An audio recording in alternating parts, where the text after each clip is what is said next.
A very good evening to you. Thanks for joining us on the Thursday edition of the show. Me, Adebayo. Well, tonight we'll be talking about CAF Awards. I'll be looking at the nominees in different categories.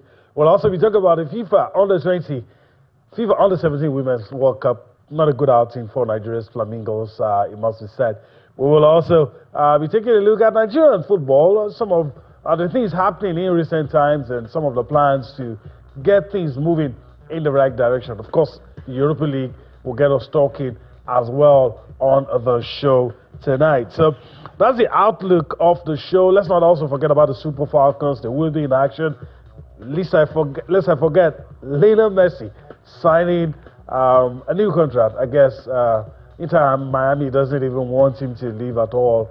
And as long as he can kick a ball, it's still going to be there. So that's the outlook of the show tonight. My colleague also, Korakman, is suited and ready as we go along on this ride. Yeah, man, of course, our viewers joining us from all over the world. It's always an action-packed sort of sports. Yes, CAF Awards upon us again, and I'm sure Nigerian football followers, supporters, not just Nigeria, followers, supporters of Victor Osimhen, they will be rooting for him. We'll see where that one will take us to, but it's always an interesting conversation. The Flamingos, mixed feelings for me and their experience at the FIFA Under-17 Women's World Cup. I thought could have done just enough to beat France, but maybe this is just good because now it means we're not doing well at the age grade with the men and the women. So the Nigerian Football Federation need to sit down, and the NSC is not also out of this. They must find a way to get us back to winning ways, particularly with our age grade football. And a good place to start, Yemi, is the league. So much going on in our world of sports. Let's get into the conversation. All right, let's get into the conversation, and let's do that by just introducing our guest with us in the Lagos studio. Damilola Onifade joins us. Damilola, greetings to you. Thanks for finding time to be with us on the show tonight. Yemi, it's good to be here. It's been a while. It's good to be back.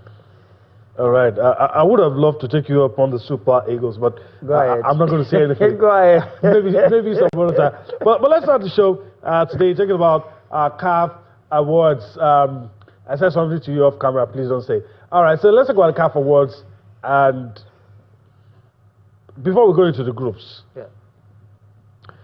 Do you think Nigeria will have any winners? Just broadly speaking, I'm not going to put you on the spot on Victor Osimhen, but broadly speaking, talking about the men's category, do you see Nigeria? What does your mind tell you? When you say men's category, you're looking at the coach, the player, the youth player. Yeah. I think our best chance is with Madogo. Picking something. To pick something. I think our best chance is Madogo. I think for Victor Osimhen, nomination is good. I had an issue with not nominating him last year, even though I believe that the eventual winner, Admiral Lukman, is the standout player for the year. But I still feel he did enough to earn a nomination as somebody. His case is different from Admiral Lukman. Admiral Lukman's season has been here and there, so you can understand even if he's not the nomination. But I think our best chance, just to answer your question, to win something for the men's category will be Coach Madogo. I mean, how do you argue against the fact that he won the AFCON? I mean, who else is better? I don't think there is any other coach. From those that have been nominated to. Daniel Bermei, you're not saying anything. I think you see, my attitude, I do not like the expression on your face. Well, you know, it's your opinion I want to listen to. I do not like the expression on your face. But on a more serious note, I look at the under-20, the Flying Eagles performance, and you can't dispute the fact that from the Nigerian team, I mean, he had a decent competition in my view, but then I think the compensation for that is a nomination. And if at this level in Africa you are nominated as one of the best, it's a big deal. Whether you win or not is a big deal. I mean, if anything else, it shows that you've done something well within the last 12 months. Yeah. Whether he wins or not, I think he can take enough consolation from the fact that at least between 2024, 2025, if you put it that way, He's one of the best youth players in Africa. All right. Whatever anybody thinks. Whatever anybody says. Let me yield to us. The conversation is going to be long, but we'll try to stay within the limits of time. A lot of angles to look for it. And when we're having that conversation, I'm very sure we'll begin to see it at the background. That's when I'll go across the screen. But also, we have to look at it from the Nigerian angle, looking at the men's category in all of the categories. Do you agree with Damilola that our best chance of winning something lies with Justin Madugu? Yeah, easily the one up the conversation because of what he did with the Super Falcons, going on to win that 10th title is a big deal. But I've been looking at the records, Damilola. Victor Osimhen isn't far from it. I understand how bad Morocco wants to, see Achraf Hakimi win this award. But Victor Osimhen is just decent. And I've put the three of them that I think can even, give it a final push. And Osimhen seemed to be more of a global superstar who is always in the conversation. Hold up, somebody will say, Austin, you cannot say that when Achraf Hakimi won the Champions League with PSG. But hey, Victor Osimhen with, I think, 38 goals, 7 assists in 41 or 42 matches. And he's also got 2 trophies. Mohamed Salah, people were talking about. And then Achraf Hakimi, 4 trophies.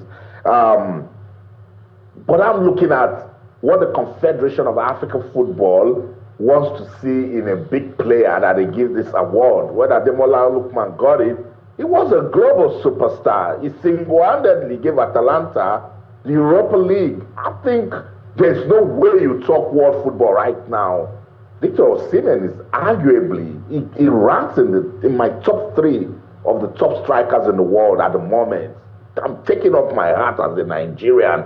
I'm just talking about someone who somehow, some way, you put him on the field of play, whether it's playing for his country or it's playing for a club side.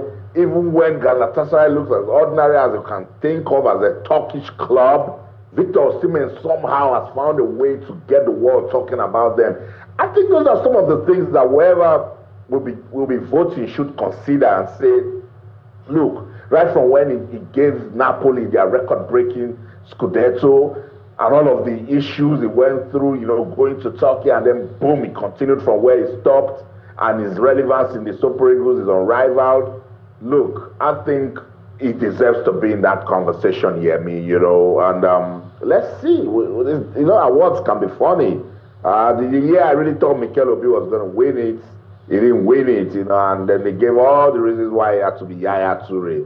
Let's see what they will do this time around. But look, it's an award, and as long as you have a way to get into the conversation, then you can do something. Wabali, I like him. I think he can rank amongst top goalkeepers in Africa. But hey, come on, I don't think he has done just enough to win the award. But it would be good if also we see him win it, and we can see how I did everything I can to just take away the current Wabali that we have been seeing and his shenanigans, and just say well done to him for all the things he has done in the past.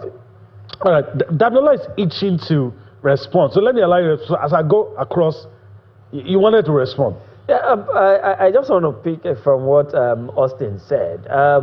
He made 2 statements that I really want to pick on. Osimhen's record is not bad. I mean, that's why it's even in this conversation. Osimhen is already part of the conversation by nomination. Yeah.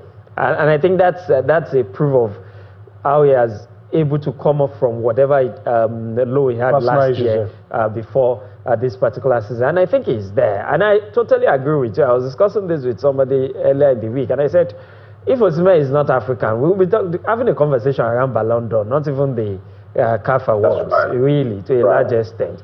But if you have to limit it to what these 3 guys, because for me, there are 3 standout players this year for Africa: Salah, Hakimi, and Osimhen.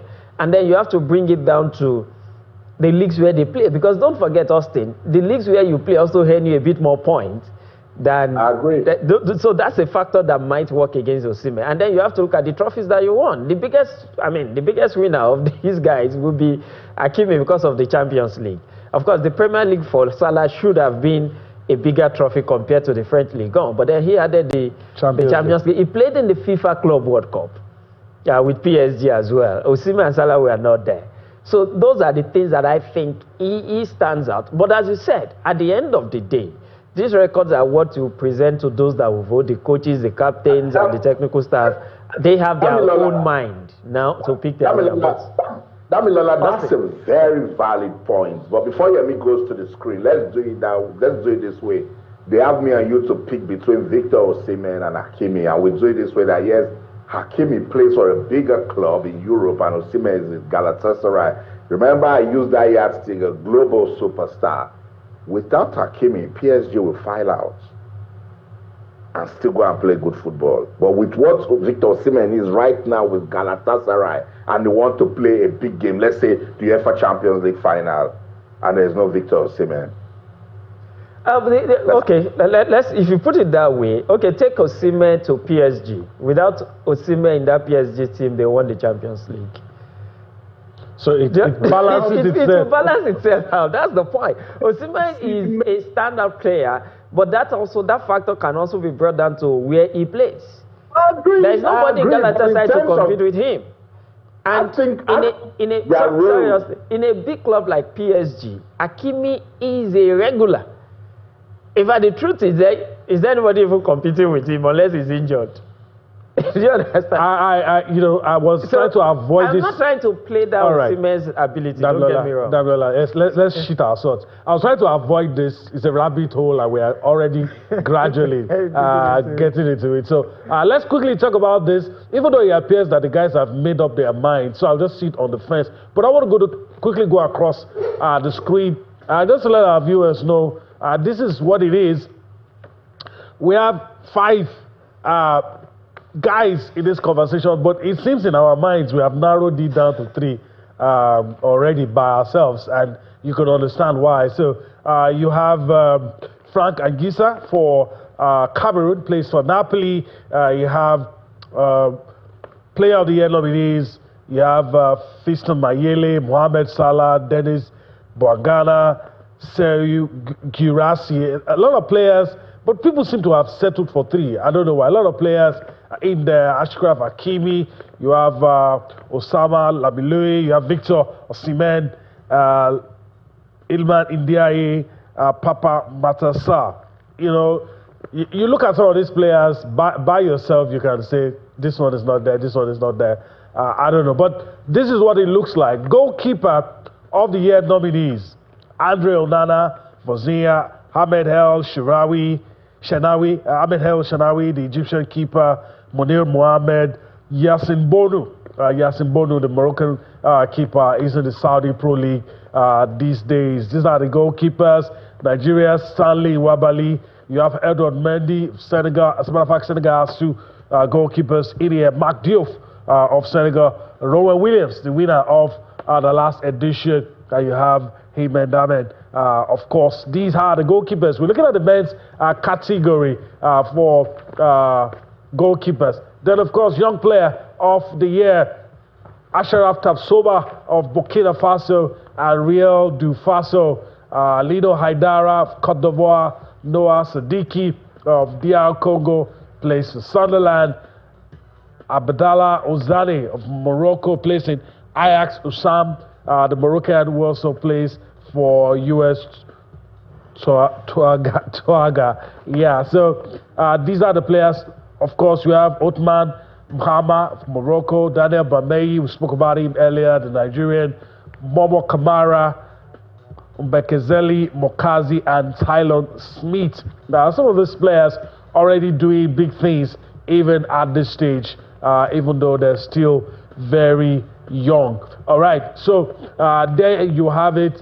And so let me just go to Damilola quickly as we try to wrap this up. I find it quite surprising that you have a long list of players that have been shortlisted, have been nominated, but the fans have just settled down on 3. Is it that the gulf in class is very evident? It is, and going back to what Austin also said, he used a word I think is also very critical. They are global stars. And from that category, you have to look at it from that prism.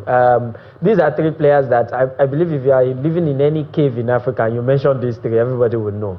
There are players on that list that you probably will be looking for the picture to see if you have ever seen the player before. Oh, yeah. Do you understand what I'm saying? So that's basically what it is. And at the end of the day, even those that will vote, will be tilted more to the player that they see almost every day or every week play football. The players they don't see maybe in the CAF competition or in one Europa League or Conference occasionally might not really cut it. Again, consistency also matters. I mean, you talk about Salah. Salah, forget what has happened in the last 3 weeks anyway.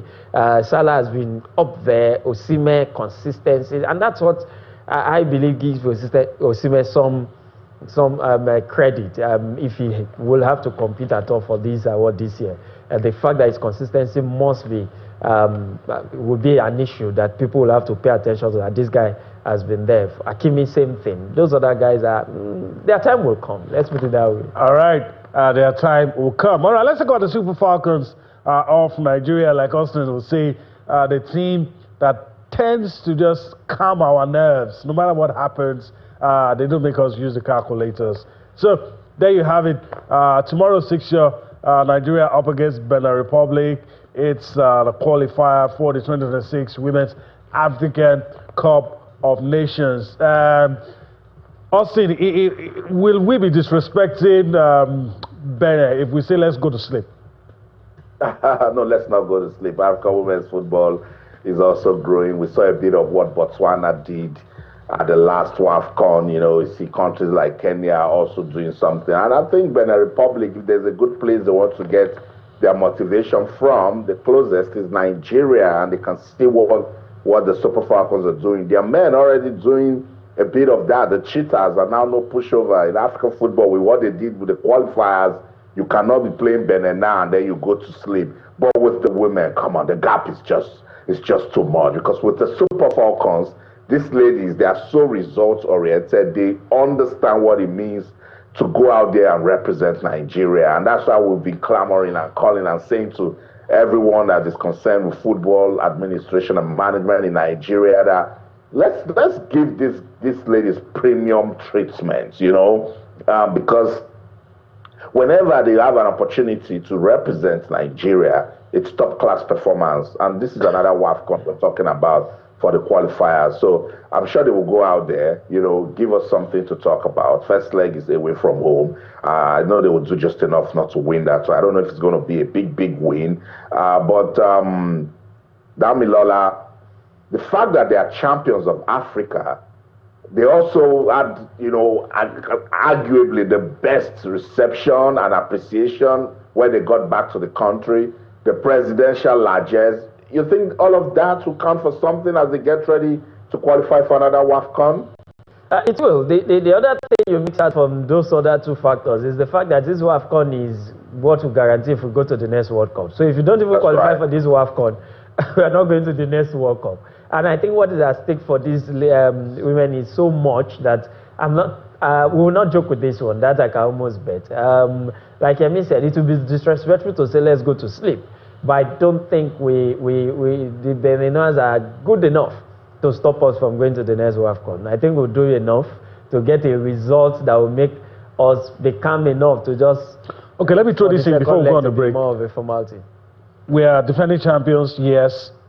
But are you impressed with how we've prepared up onto this stage?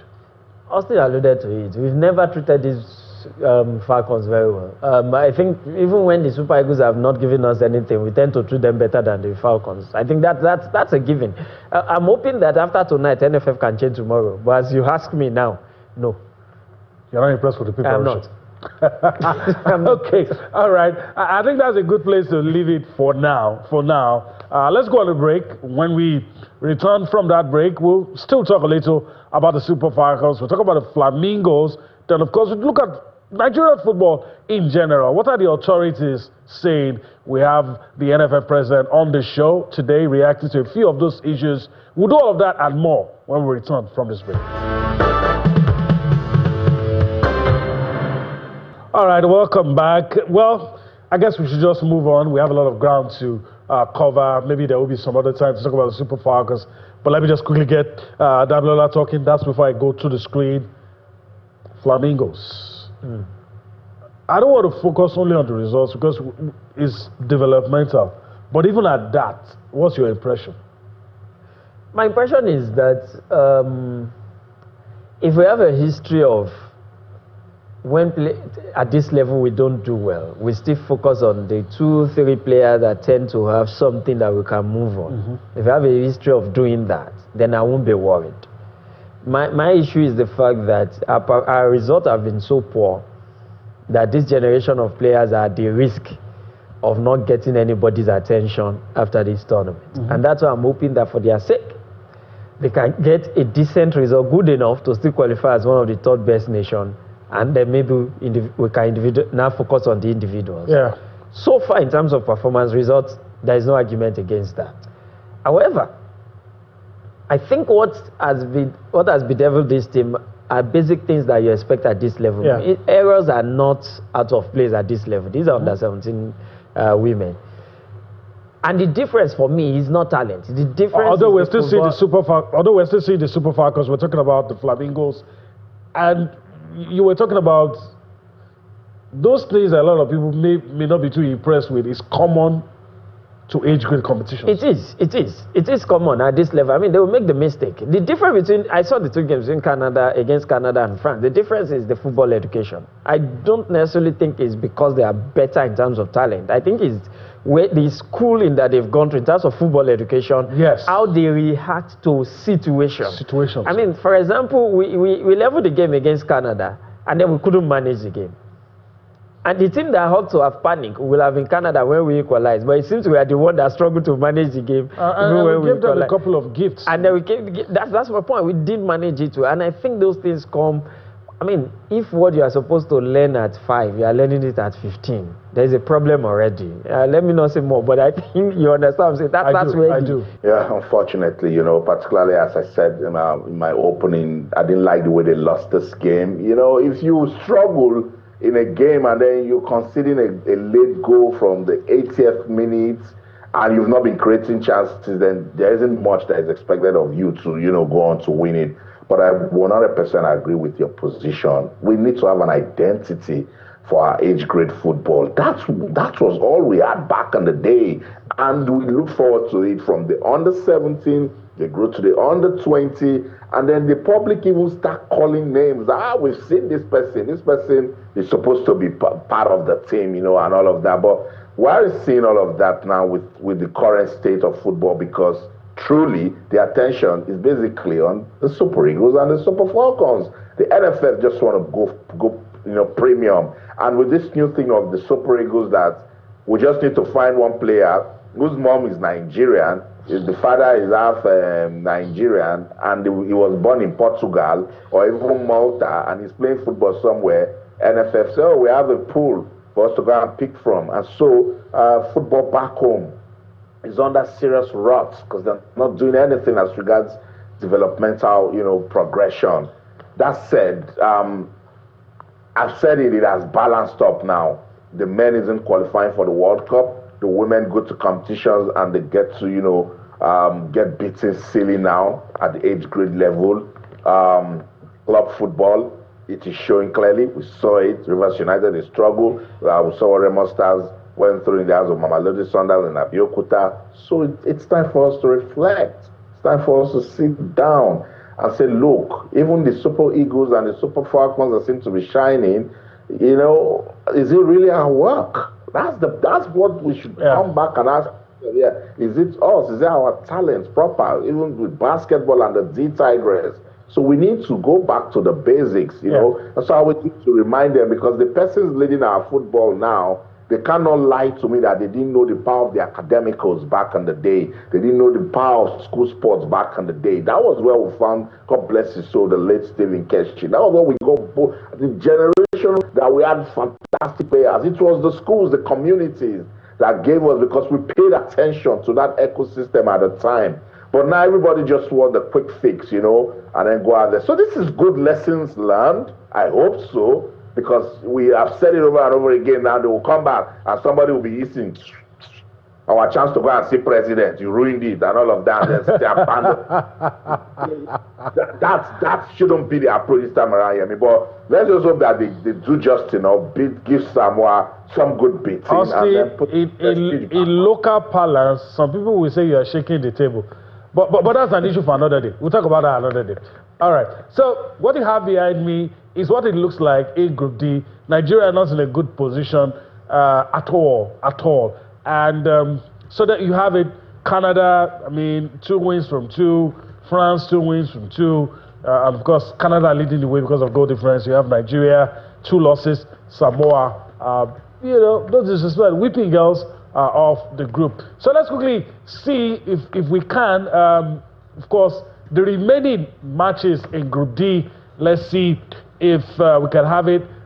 Okay, let's start with the results. Samoa got hammered 6-0 by Canada, and of course Nigeria conceded very, very painful way to lose to France. Of course, in the 81st minute, conceding a goal, and that's where we are at this point. Saturday's fixtures: Samoa against Nigeria, Canada against France. So something in it for 82 matches, Canada and France to decide who tops the group. Samoa and Nigeria, at least one of those teams will be hoping to go home with a win. Damlola, quickly, in a few seconds, maybe 45, why are some of us still refraining from saying that they are out? Because we're playing Samoa. If there's still that mathematics. Yes, there is that mathematics. And the mathematics, let's just make it clear. A 1-0 win will take our 0 points to 3 points, but that will not be good enough. Because of the goal difference. It's important that goal difference will do enough to clear it. -4 is quite heavy. Even if in another group, another team has 3 points just like us, there is a chance that they will have a better goal difference. +2, +1. So if you are going to beat Samoa, and that's where the match really is, you should be thinking of nothing less than 4-0 to 5-0. So that it will mean something. That goal difference must become positive to have the best chance of qualification. And so it's because we are playing Samoa. If we are playing like Portugal, reality will have done on us. All right, so let's move on the show. We've talked about the problems.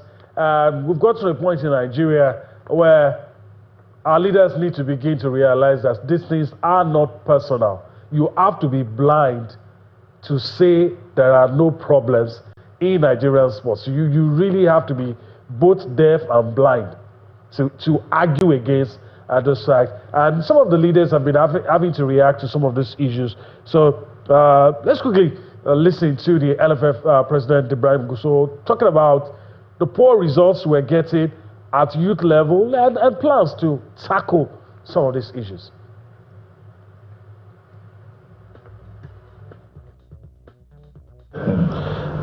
But the good news is that NFF and the FIFA come up with a program which is talent development hunt, which basically is for the under 15 young boys and girls.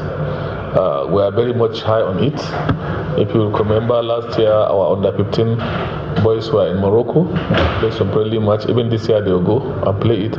So we are trying to starting afresh. It's not going to be in the near future, it's not going to be business as usual. When we are talking about under 17, we start talking about calling campaign that you can see 1,000 boys. No, that team must be done from the level of 14. So that we are monitoring these boys up to that level. So very soon all that will change. All that will change, and we are going to. But it's something that we must be worried about, because Nigeria has been one of the best youth footballing nation in the world, not only in the continent. So therefore, it becomes absolutely very necessary for us to do something about it. And as I've said, one of the key things is for us to have an enabling environment that we can give more time to these young boys, to keep them together and then make sure that they can face the challenges of competition. When you go to most of these countries, they have a lot of youth development program. In Abuja here, we cannot get it. It's one of the essence why we're building this kind of hostel, so that in every holiday we have the opportunity to call them, put them in one place, make sure they have training that they deserve, they are supposed to have. So it's one of the key reasons why we are much interested in putting up this hostel in order so that we can have enough time to come our players, especially the youth teams, because they need more time for them to understand themselves and to understand the philosophy that the coach wants them to play, because they are all young boys and they are trying to learn. Without having the opportunity to give them more time, you cannot take them like the Super Eagles. So it doesn't work like that. So, but as I've said earlier, we are working hard with a program in collaboration with FIFA, which by the grace of God in the near future, we don't need to be calling people for young boys for everywhere for screening.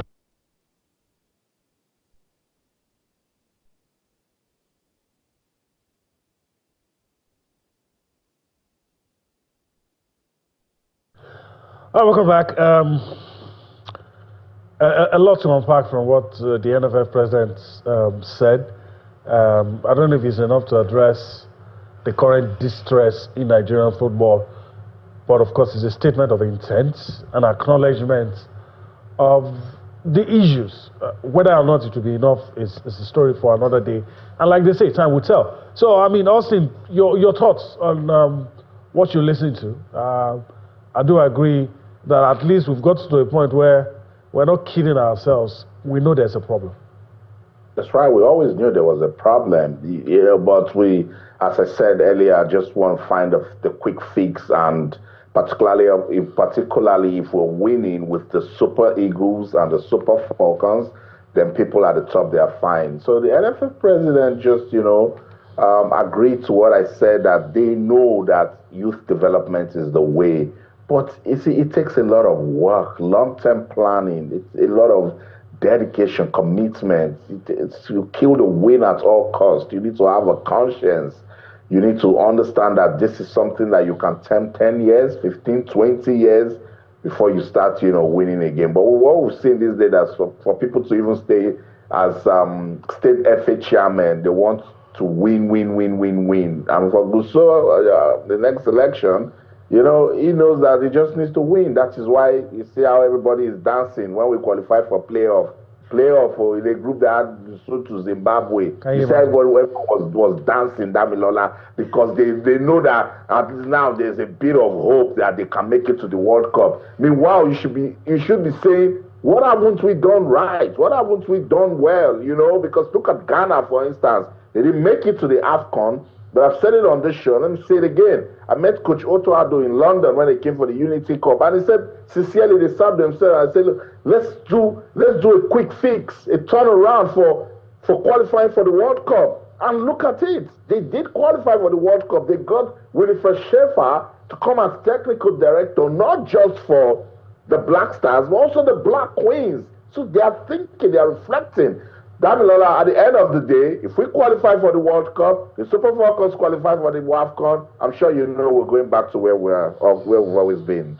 Austin, of course we will. If we do anything different, that's when you will be surprised. That's the template for us, and it's quite sad. I listened to the NFF president, and while I will not say that he seems not to understand the gravity of it, because that would be, that would not be valid for me to say. Mm-hmm. And the reason for that is, he cannot sit in that position and I will claim to know better than him. Sure. However, I do not think that what he is stating as a possible solution, I'm using the word possible because I'm trying to pick my words here, it's even a solution. I think he is not addressing the core. The core for me is, number one, how do we identify players at what age? What are the structures of development of these players? Well, that's true. 3, the coach that would train a 5-year-old is different from the one that would train a 10-year-old. What are we doing about? These are the structures. It has to be a national program. It has to be a national program. I give you an example. In the year 2000, Germany lost out of the Euros in the first round. They went back home. Yes. They came up with a document. They had a very whole team. I remember that team. They came back with a document that we all have access to in Nigeria. I'm not living in Germany. I'm living in Nigeria. I have access to that document. Our former coach, Genetro, was part of the team that came up with that technical study. We all have it. The English national team that struggled for years. Many people might not remember that Ademola Lookman won the World Cup with the English under-21 team. They went back home, and the core of the team that won the under-17, under-21 FIFA World Cup. Are the three lions today? Are still part of the. A good number of them are the three lions today, and you can see what they've done over the last. And part of that system that developed those players at St. George Park was Southgate. They picked him from there to come to the national, and you see what he did with the team. So that's the kind of plan I'm talking about. Yes, hostel is good, it's fine. You can camp players there for 365 days. But who is camping them? What kind of schooling are they going through? Where are you picking them from? You mentioned something, what's the philosophy? There used to be a time in the 90s, you see the Super Eagles, you see the under-17. You can easily pick that this player playing this position for under-17 will replace Okocha. This one will replace Hakimi. Yes. You don't see that these days. Bring our Super Eagles, bring our under-17. What they are playing, you can't even explain it. It's not similar. There's no similarity. We are not playing with any intention that this player can take over from this generation. And that's the problem. And I don't think that what the NFF president is presenting, unless they are still working at it.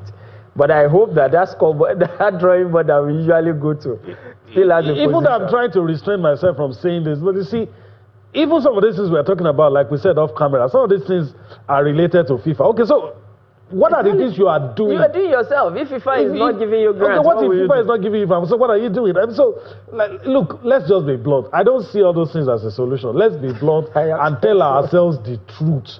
We're not ready.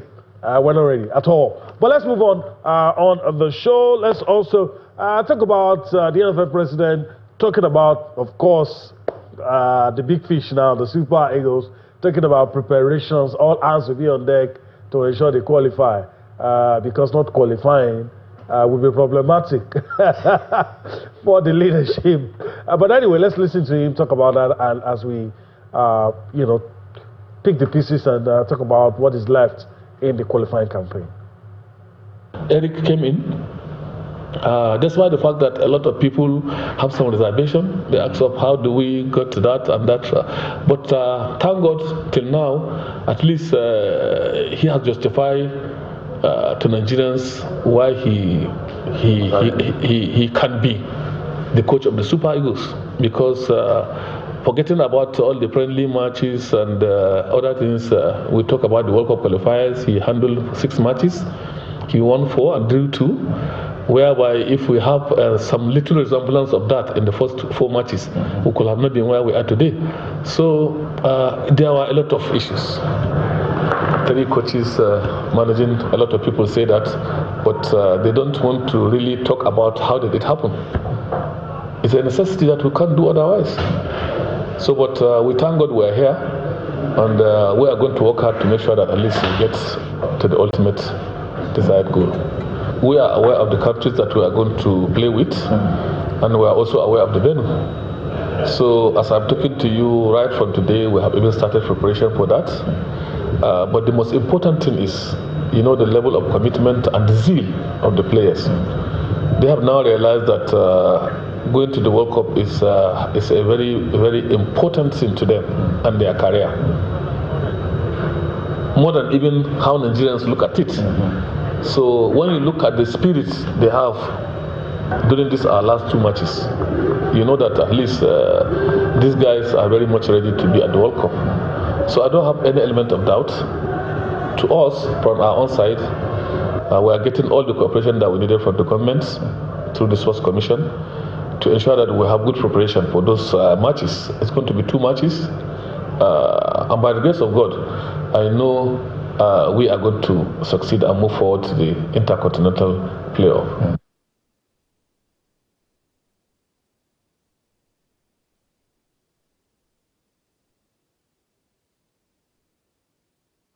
All right, so all hands on deck to ensure that the Super Eagles get to qualify for the World Cup. All right, let me head to Austin, and let's see if we can do everything we have to do in the minutes we have left. We want to talk about Morocco, and of course, we want to talk about Lionel Messi, and of course, but Austin, a lot of things happening in Europa. I know you're furiously refreshing the tablet and looking at the screens you have in front of you. What are the things we need to know about the games currently going on? Let me tell you first thing first, the one that is rocking the airwaves here in England. Go Ahead Eagles stunned Aston Villa. That game ended 2-1. Some live results, surprise. The game is now in the 84th minute. And AS Roma, they're trailing at home to Victoria Plzen. Can you believe that? It's 2-1 at the moment, and they're likely, to lose that one if they don't create some magic. Celta Vigo 2, Nice 1. Celtic with a 2-1 lead over Storm Graz. That game in its 83rd minute. Feyenoord doing just enough over Panathinaikos. That game 2-1 in the 82nd minute. Look for a surprising result. Park FC, not so surprising, but loads of goals in that match. Lille, they trail at home, 4-3. That game is at the moment. And Maccabi Haifa trailing at home to FC Midtjylland, 2-0. Let's see. Young Boys doing just enough. 3-1 in that game over against Ludogorets. And Nottingham Forest already feeling the Sean Dyche effect. They are leading FC Porto at home by 2-0. So Sean Dyche just getting into the job, Yemi, and telling them that, look, I should have been the man for the job way back. All right. Okay, as we prepare to go down, Lola, Morocco, Heroes welcome for the under-20 boys who emulated Ghana, become the first Arab country to win the tournament. And I said off camera, I know you probably will agree, everything that is happening to Morocco is not by mistake.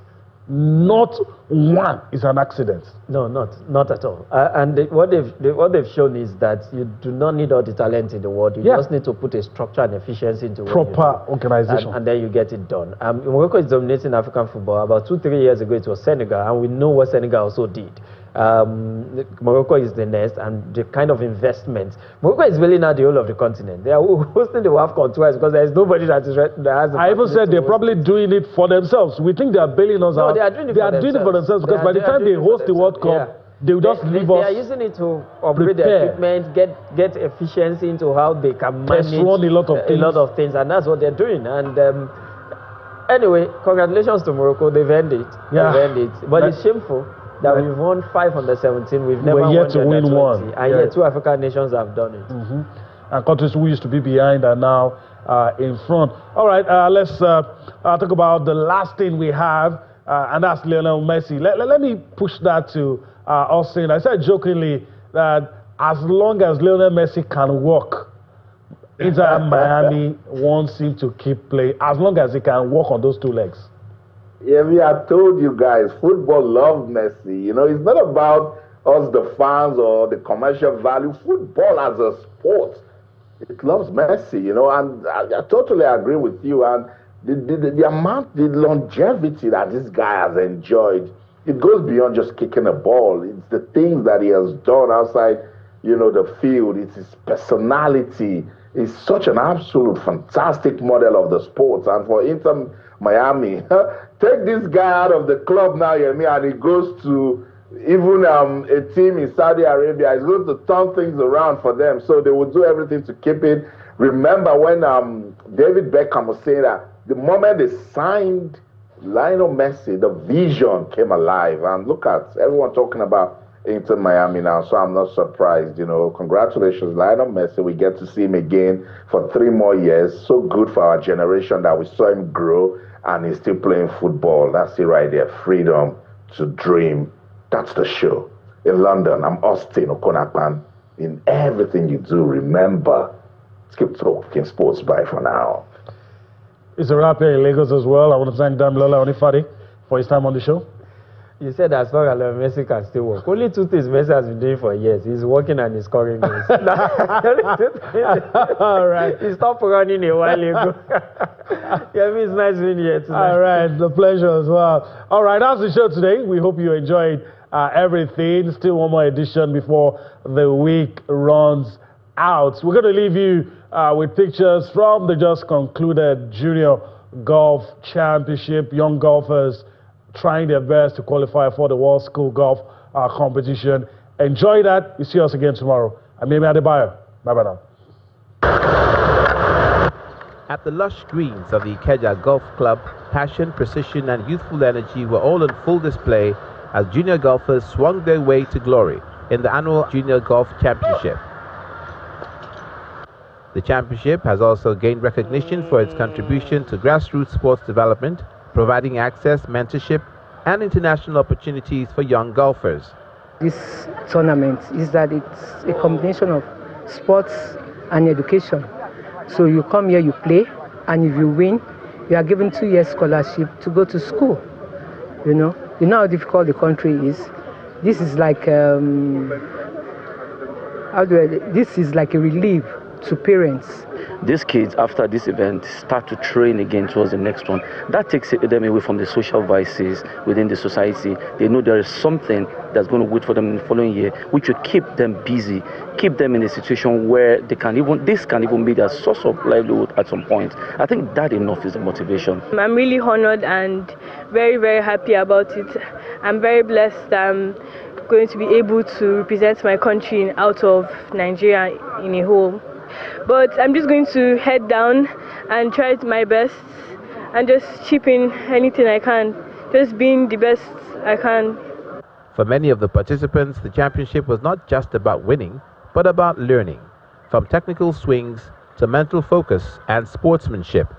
Keenness to come. I see plenty junior, plenty newcomers every year. So the Nigerian ground is budding ground for the new golfers, and hopefully that will be having international champions from here. Starting golf for a young person, it teaches you so many life skills, discipline, having a one-track mind, just staying calm, staying focused, having patience. It's really the game of life. There's so many different lessons you pick up in a round of 18.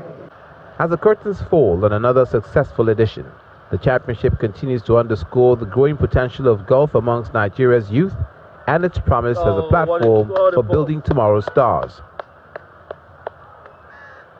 With growing interest and support, the Junior Golf Championship is helping shape a brighter future for golf in Nigeria, one young swing at a time.